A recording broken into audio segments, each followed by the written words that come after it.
for me, my life has been about the mission, right? What has the Lord called me to do? I know I have a legacy to uphold. I have, like, this is an inheritance of mine. My parents were given a promise and a word, and I know I'm fulfilling that.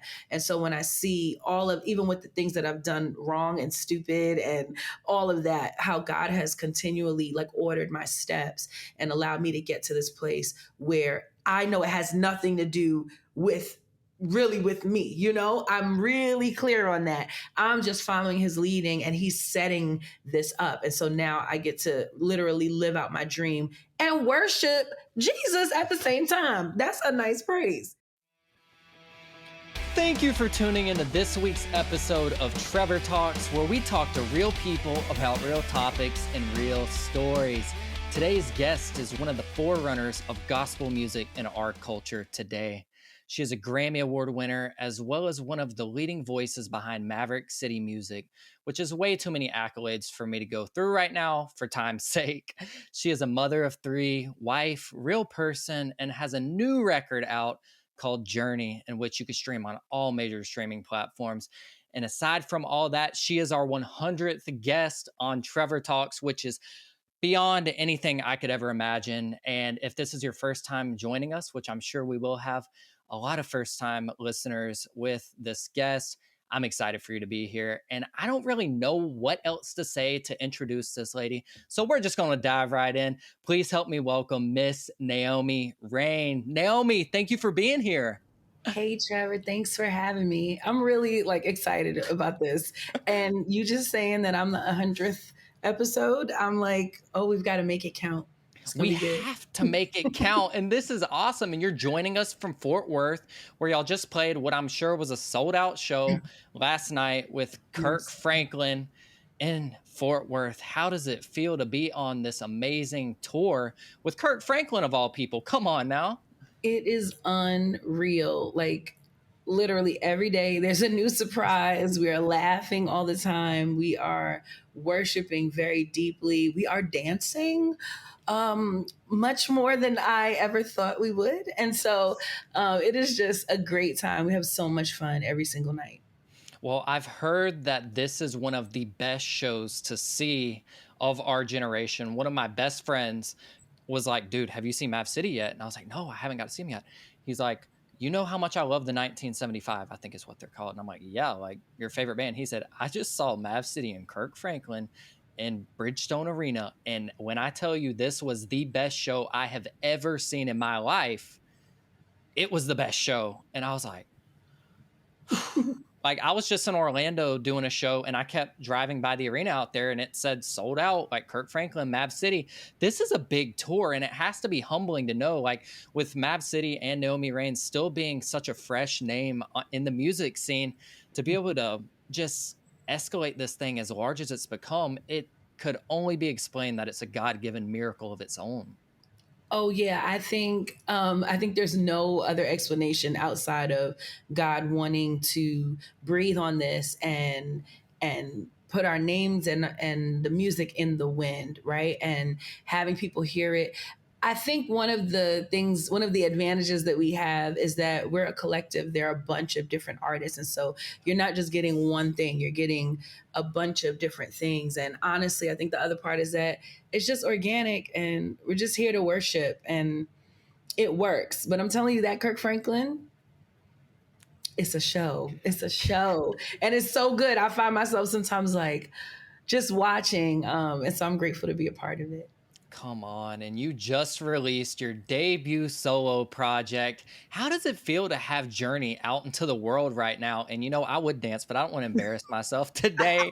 Like, this album did make me dance. Like, I've been listening to it for the past, I guess, it's only been out since Friday, right? Uh-huh. So like 3 days? It feels like it's been a week, that's why I had to ask. I'm like, this thing just came out on Friday, but I feel like I've been listening to it for a week. It's phenomenal. And my favorite track on there is actually the first one, which is Journey Overture. And I'm like, it sets the tone for the record, but it also has the voice clips here and there and some lyrics that really stand out to me as like someone who's experienced so much anxiety and depression in my life. And God like continues to just teach me how to live and heal from that. Mm-hmm. hearing and don't you forget to breathe. I'm not afraid to fly. I'm not afraid to try, but sometimes I can't decide which way to turn. No, I'm not afraid to go. Admit I still need to grow. Sometimes I think I know everything, but I don't. I wake up, I get to work, and I could go through the whole song, but it's so relatable, like for me personally. So thank you for being so vulnerable and just sharing your thoughts and the things that you process through. But with this song in particular, what was the creative mindset to like, okay, we're gonna start the record with this song right here in particular? So the overture was the last song to be created. And I was, we were listening to the songs down, just listening.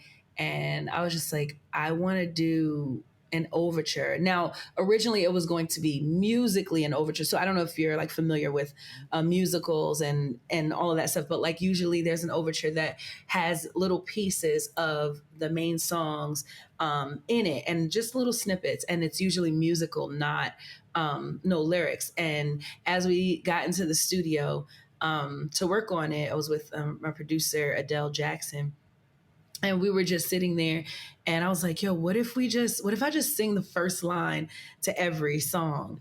And he's like, all right, bet. So he just starts playing that. I can't even sing it. But he starts playing that. And I went in the studio and just started singing the first lines, and it came out the way it came out. But I pulled from this other song because Journey, I've been writing this album since 2016, and I had a song called Journey. It was the title track, and it had those words. I'm not afraid to fly. I'm not afraid to try. Sometimes I think I know everything, but I don't. Those are those words from Journey. And so we got to like meld it together and create this Journey overture that hopefully, I mean, you talking about it really made me feel good as an artist. I'm like, he gets it. Somebody gets it. Well, it's fascinating because the sound that you're introducing with this record is a lot more soulful and R&B driven than Mm-hmm. the more gospel worship direction that you display Right. with Maverick. And that had to take some like nerve-wracking like processes to get through, because it's like everybody knows you from Promises and Gyra, and like you can go through the hits, which is nuts. Because what if y'all put out like 5 or 6 records since 2018? I'm like, y'all I are mean, busy. yeah. It's a lot. Yeah. So it had to be nerve-wracking to release, but it has to feel good to know that it paid off and is impacting people now. It is. I'm not gonna lie. When I wasn't nervous like Thursday night before it dropped on Friday. I was really nervous the day that I had to submit the files to upload it, so that Mhm. it can be released. I was like, oh no, because it is a different sound. And some people, music is all about taste. And I think that thematically and content wise, this is for everybody, Mm. and so I didn't want to alienate, or I guess I don't know. I don't know the words that I'm trying to say, but I don't want to leave anybody out, And I'm hoping that the sound doesn't do that. But what I'm finding is that the response is like, "Oh no, this is what we needed, and this is what I'm so grateful for this sound." And it's people that are like, "I never listened to this type of music, but I'm thankful for this." I've heard it from a bunch of different people, so Yeah. it's working. I'm not gonna cross And my fingers. I'm blessed. no, Sorry. you are blessed. And I'll be honest with you, like I say this a lot, my listeners can attest to it. I'm more of a hard rock fan. So when I dove into it, I didn't know really what to expect, but instantly I was drawn into it. And I'm not lying. Like I'm dead serious. Especially when the first single came out, I was like, not ready. And then I saw it was premiered on YouTube and I was like, I don't know if I'm ready for it. Like, and we'll dive into it later. But even the look and the sound that you've presented in that single alone was enough to get you loose and get you ready for whatever was next to come. So I know it was strategic to launch that song first, and I'm so glad that you did. But it's almost like I said earlier, Maverick's still a new collective to the world. Mm-hmm. And it's as if like during the pandemic, Maverick City just came out of left field with this unique, raw, vulnerable, yet organic sound. And it's exactly what people needed. It didn't feel like this huge production. It's not like Tribal was like, all right, we need to book this warehouse for this warehouse for this. No, like y'all just had simple studios and a choir, just stripped it down and made something happen. So did y'all have any kind of expectation on what was coming next? No, not at all. And that's the thing. Like, what you don't realize is that literally there's not much planning. Still to this day, if I'm honest, we've kept true to our roots. There is production, but the choir that you see in those videos is not an actual choir. It's just people we invited and from Atlanta. So it's just like, hey, come sing songs with us and like be something. And now we, have a choir, but I mean, it really was just like, hey, let's come and worship in a room. And I think it's hard to do that and expect that everything that has happened would happen. And I don't know what's going to happen next because I didn't see any of this coming. Yeah. And it's hard to fit the sound into one genre, which is what you've been able to do and break so many ceilings, especially in gospel and CCM music, because people, they weren't necessarily ready for Mav, but it came out of left field and just kind of blew up. And that's how you know God's anointing is on it, because it's not like there were these massive marketing budgets being put into this thing. It was like, Right. and I heard you say in an interview that you just kind of like got started with Mav City when you were at the Bethel School of Music doing some sort of class, and you met the guys and it just kind of happened. So like, one thing that I really want to touch on is your story, like not the story of how did you get connected with Maverick and how's it feel to have green rooms and arena shows. That's not what this is about. And if people want to hear about like Maverick City as a collective, I'm sure there's interviews out there for them, but that's not what this is about. I want to talk about you and your personal journey, your family, and the journey to getting to the record called Journey. So with all of that being said, would you be okay with opening up a little bit on your upbringing, your story to become the woman that you are today? Yeah, I was born and raised in Queens, New York, and well, I was really born in Long Island, but anyway, raised in Queens, New York, lived there for a really long time. We just recently moved out to Long Island, and so that's just to say I'm a New Yorker through and through, and two-parent household, older brother. It was the four of us, and we were born and like we were raised in church. That was it. I was in rehearsals for probably 80% of my life. And because my parents were worship leaders and we just lived around music, around worship, around song. And I would say I learned everything I really know from my church experience. It was it was wonderful. My parents regret that we didn't really go on vacations and we didn't do a lot. We went to church, and I don't regret it at all. It shaped me. It allowed me to be where I am today. I learned so much, and we were in a super heavy teaching church. And the music that we listened to, most of the music that we sang in our church was Hillsong music, and I want to say it's integrity music, Yeah. Ron Canoli, that type of stuff. So I didn't have like a super gospel upbringing in that regard. And I think that shaped my voice, it shaped my expression as well. And still I have, I'm not, a foreigner to gospel, but it shaped who I am and how things moved. When I was 11 years old, I got filled with the Holy Spirit, and that started a journey, the ultimate journey that I have with the Lord. I would spend time in my closet, locked in my closet, just worshiping and learning different songs, different worship songs, and writing them down in my journal and asking the Lord questions and praying in the Spirit and just getting to know Him. And that probably lasted like in that intensity. I would come home from school and go straight into the closet. It's like we had a meeting, every single day. And from there, it opened up, and I began to listen to more music, different types of music, more guitar driven stuff. And I was like just learning with him. It was like he was teaching me, and that lasted for like 4 years intensely. Yeah, about 4 years, give or take, because then I had gotten into high school and, I got a little distracted and got into boys and stuff. Yeah. But, things shifted. But that's when I began to minister, get into ministry and learn how to actually apply what I had learned in the closet, to my time leading other people in worship. If you, the real deal, nitty gritty, is that when I was 18, I got pregnant and got sat down for ministry. And that was like super tough because it was like, oh no, I can't do the thing that I loved, because I'm in trouble now. And I really leaned into the Lord again, and he, like, God is so good because he has a way of really teaching you the lesson that you need to learn if you'll let him, rather than just making you feel like you're punished.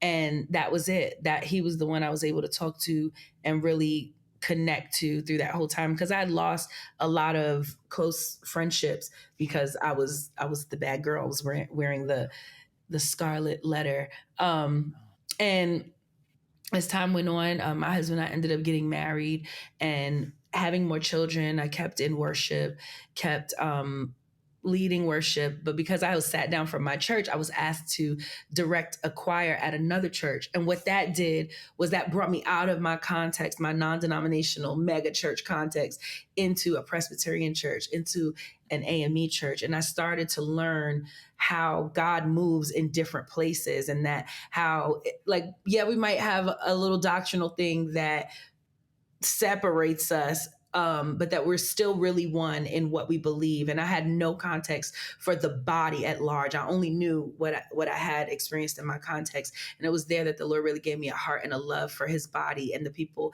and the parts that look different than the other parts. And from there, I would say, like, I started singing background for an R&B artist, and that tour got canceled like 2 days before we were supposed to go out. I went and bought a guitar. I was like, that's it.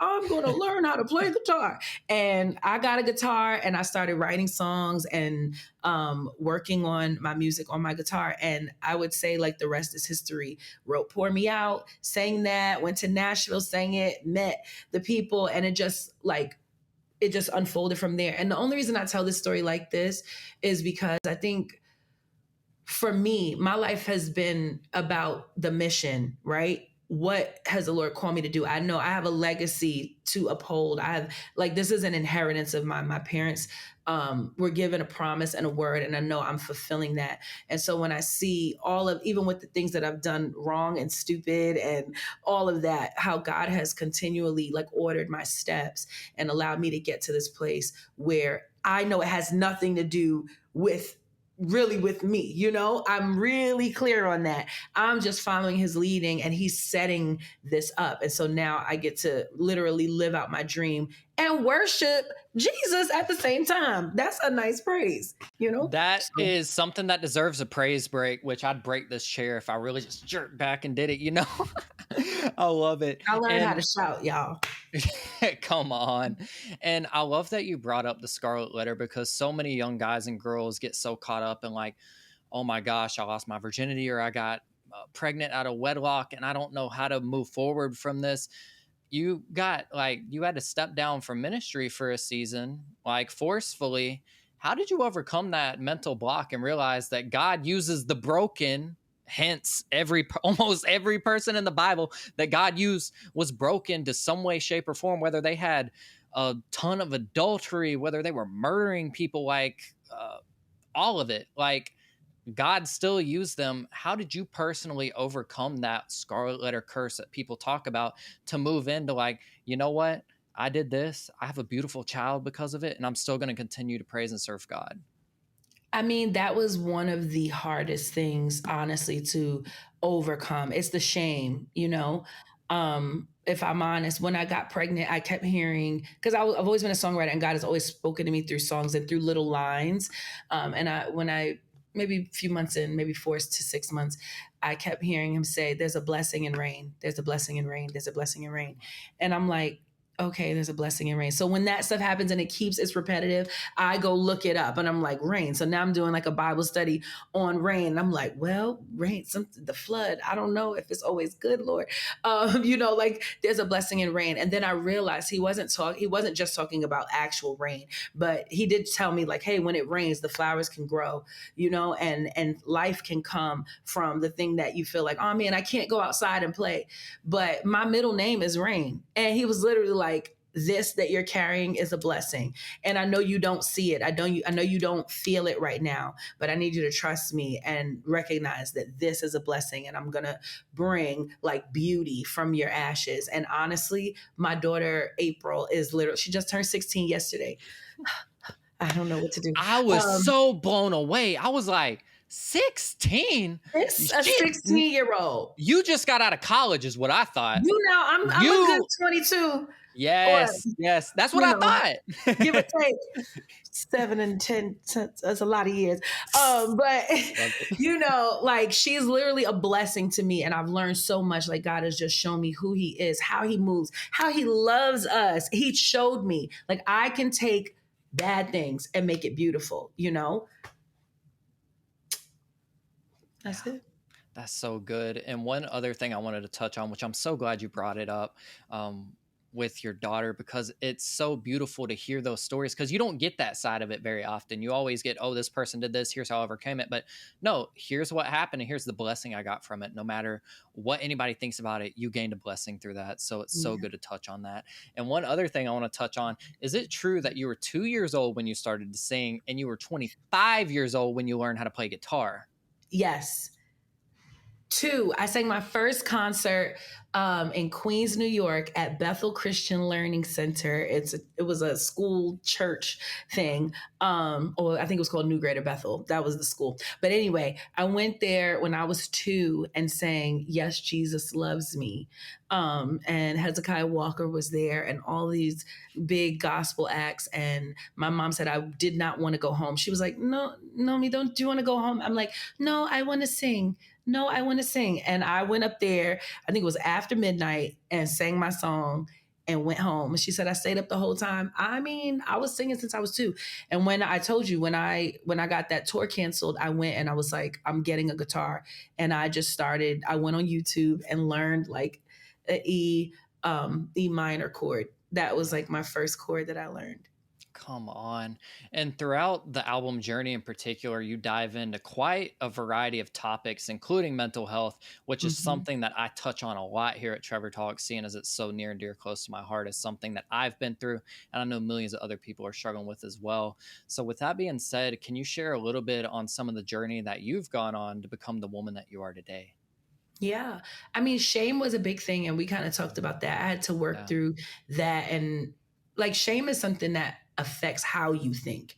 You know, it's not just what you think, it's how you think about everything. And I had to go through a lot of deliverance and prayer and healing in order to be free from the shame. But I still kind of walked around very numb, if that makes sense. I think sometimes we get cut, we get a scar, and that's okay. But when there's scar tissue, um, sometimes you need to have surgery to get that removed. So sometimes the way that you heal, you might have healed and you're no longer open, but that the way you healed wasn't always right. And so I think for me, I kind of healed in a way to kind of keep myself very far from people so that I couldn't get hurt and nobody could affect me. And I became very numb. And I just kind of lived life. Also, you know, I was a new mom, I was a new wife, and I was just in the roles, like making peanut butter and jelly and making sure I'm cooking dinner and doing this and doing that and just trying to be a good wife and a good mom and a good Christian and a good girl and a good. That was my goal because I'd already been bad. Now I got to be good. And that kind of led to a huge upheaval a couple of years ago. And I had to really address and deal with where my heart really was. And as I started to deal with those things, I had to realize that, oh no, like I created a whole life on another personality, you know, on a person that I'm not. I'm not actually like, I'm not actually that person. And in order to, because my dreams were coming true, I was getting everything I want. In order to live what God had been calling me to live, I had to be free. I had to be fully free. I had to be fully myself, even. And so as that happened, and I had to address things and deal with them and face them for real. I like slipped into a mega depression because I was sad about what I saw, what I discovered about myself. And after that, I think the Lord allowed me to use the music to heal me, but really it was just Him saying, "Yep, and I still love you. Yeah. Yep, and I'm still here. Yep, and I'm still going to use you. Yes, and you're still anointed and blessed and this and that and all the things that I thought that I was going to lose, and really it was even fellowship and communion with God. It didn't happen. just because I was, whatever I had, conjured up in my mind that was so bad or so scary, or so immature, and after that, I think I'm in a good space now. I'm saying I think, but I know I'm in a good space now. I was able to process, and the Lord allowed me to use this music. A lot of the music that you hear on this album is that season of letting him process me, letting being honest about things, letting some people go and welcoming some people in, and telling myself the truth, Yeah, according to his word. that's so good. And the first song that I ever heard that had you in it was actually Promises. And I Mm-hmm. remember my friend Joel sent me the song, and I was like, I usually like I try to open all the music people send, but I don't usually get to. So Mm-hmm. I opened it up, and right when you started coming in with the "Oh, your faithfulness," like, Mm-hmm. excuse my singing. I'm just trying to let you know what part of the song I it love was. it. I You know love what it. I'm talking about. I I know, know what right? you're talking about. And I just about jerked my neck off of my head. Like, I don't even know if that makes sense, but I was stunned. Like, from the moment you came in there, and Joe did such a great job with the song, but there was something about your part when you came in, and then going into the chorus, like, I put my faith in Jesus, the rock on which I stand. Like, whew, I just about fell out the floor. Like, I needed that in that season of time. Like, and I remember listening to it time and time and time again. Mm-hmm. And I believe it was a span of a week where I was just really down and depressed, like owning a media agency and doing the show. Like, everything was just ramping up so quickly that I didn't Mm-hmm. really know how I was gonna handle it mentally. And that song gave me so much peace in that season. And I just wanted to share that with you, to know, like, all of these little pieces, like all of these little features here and there, like, all of it matters. There's not Yeah. one voice in Maverick that champions over the other, is equally a collective. And that leads me into asking this. It has to feel really cool with being a part of a collective of brothers and sisters that are like-minded and all championing the one true God. And being on the road that much, as much as you guys are, you've got those brothers and sisters out there that are helping hold you accountable, like not letting things go to your head. But it has to be stressful getting away from your family.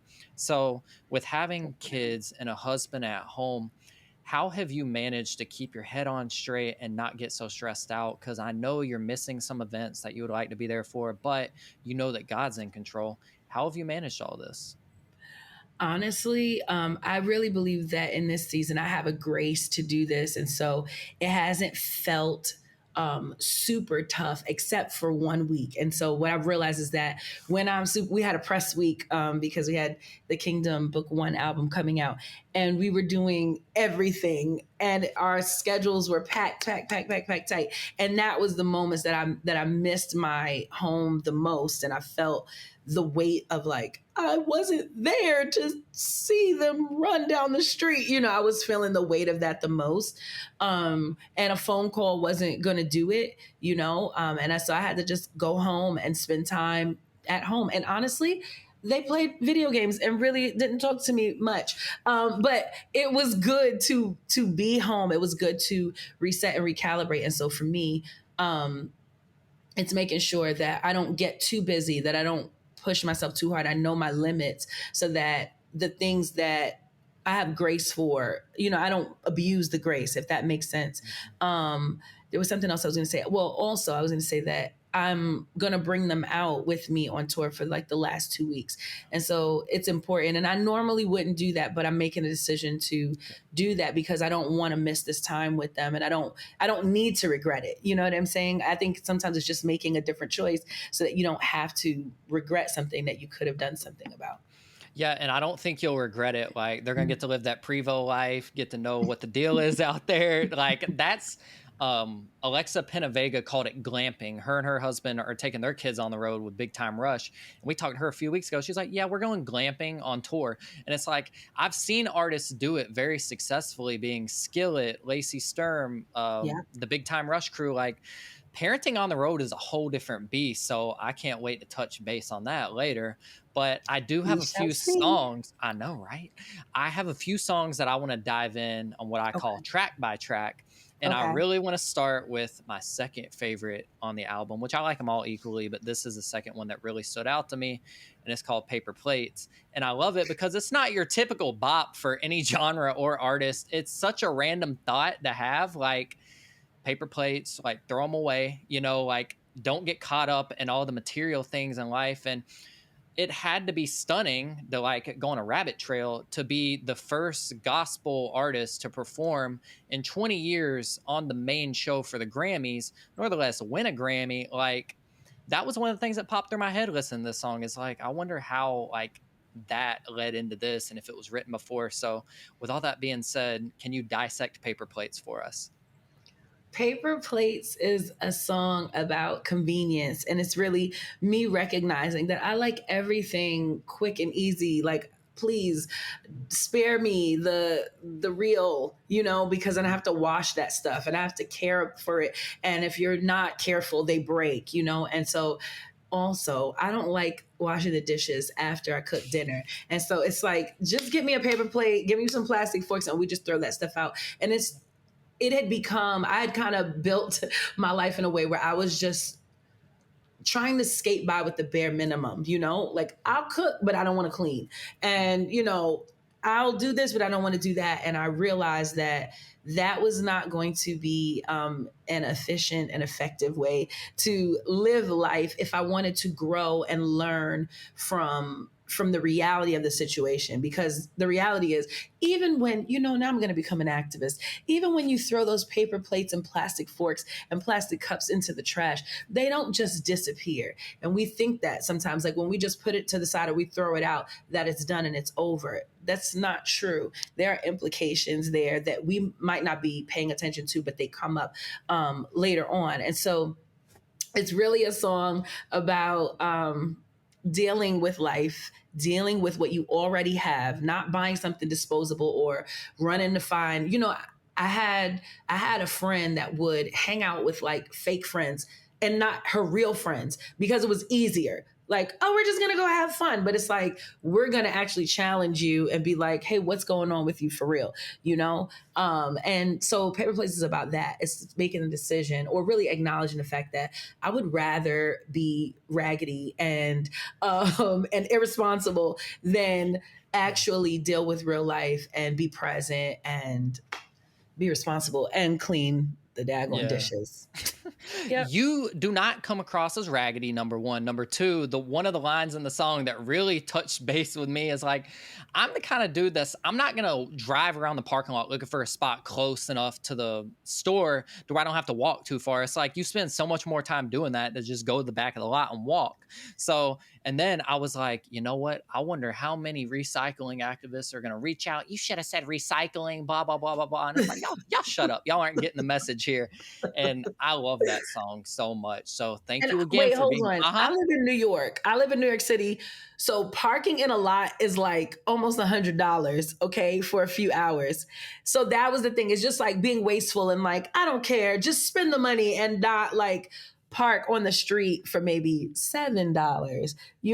It's like, it's the mindset of like, it doesn't matter. I've got money to burn. And it's like, you're irresponsible because you're lazy. Sorry. You said $100 to park your car. No, it can cost you like $75 to park your car. Bro, I'm an hour east of Atlanta. I'm good.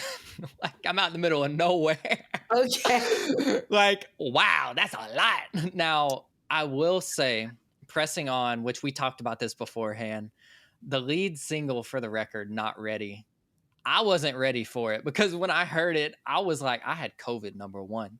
And I just started like, I turned it all the way up, even though I had a headache, and I started dancing. So like, it hit all the right spots. And like I was saying earlier, like, the premiere came up on my YouTube because I had subscribed, and I was like, okay, like, this is going to come out. I need to be ready to see this. Like, one day we're going to get the interview, and I want to know, like, I want to be amongst the first to watch it, in which I was. And wow, like, it just hit all the right marks. So I want to give you the opportunity to give us a little snippet of Not Ready and what the song means to you personally. Okay. You want the snippet first, or can I weave it into the story? Weave it into the story. All right, I'm gonna weave it. This Not Ready was written from that place, and I wrote it with some friends, so I didn't write it alone. But it was written from the place of when I had slipped into that deep depression, and my friend told me like, "Hey, like you were depressed," and I was like, "No, I wasn't." He was like, "Yeah, like you were." I'm like, "Why didn't you tell me?" It's like, "Well, if I had told you, like you would be like in a much worse space." And that was like a conversation after I had really gone to the Lord and was just like, "I need help. Like I really just need you to help me. I just need help. I don't know. I don't know. I don't care. I don't have it together. I don't know if I'm gonna even do what you tell me, but I just need help. I know you're literally the only answer, you know?" And so that's what it means when you hear that. I know I need to pray, but I don't know how to say I'm not ready. I'm not ready to change. I want to trust in you, but if I told the truth, I'm not ready. I'm not ready to change. That's what it, you know, that's what it is from. I wasn't ready for that. I just want to weave it in, you know. It's so good. Just weave it in. And wow. Okay. So I've got to follow that up. And like from the beginning of the song going into "Let's just be honest, Jesus, I'm a mess." I'm a mess. Sorry. Exactly. We're all a mess and can't seem to fill this void of emptiness. My bills are paid, but I'm still stressed. I need you. I need you. Trying to medicate, end all the pain. Can't hush these voices inside my brain or in my brain. Mm-hmm. It just keeps going on and on to all these relatable things that people go through on a daily basis. Yet this is you talking to you for us, and we're all just relating with it. And then you dive into the video, which gives you a throwback of what feels like a different time zone. I believe that was intentional, but I'm not positive. It was. And yeah, so like, what was the process with like, okay, I need a music video? Because Maverick has like the performance videos, but not necessarily a music video. So this was your first like lead music video. How did that feel? What was the process for that? And if you sing again, I might pass out. So that I must sing. I think for me, doing the video was super fun. Like for me, I always saw Journey as a visual album from the beginning. And so it was important for me to have visuals that help people relate. But the music changed on Journey. So the music was much more like somber at first and like very, very emo. And I had gotten together with a producer and he produced like a remix.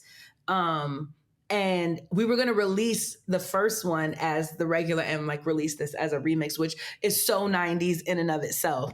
But the throwback vibe was just so strong.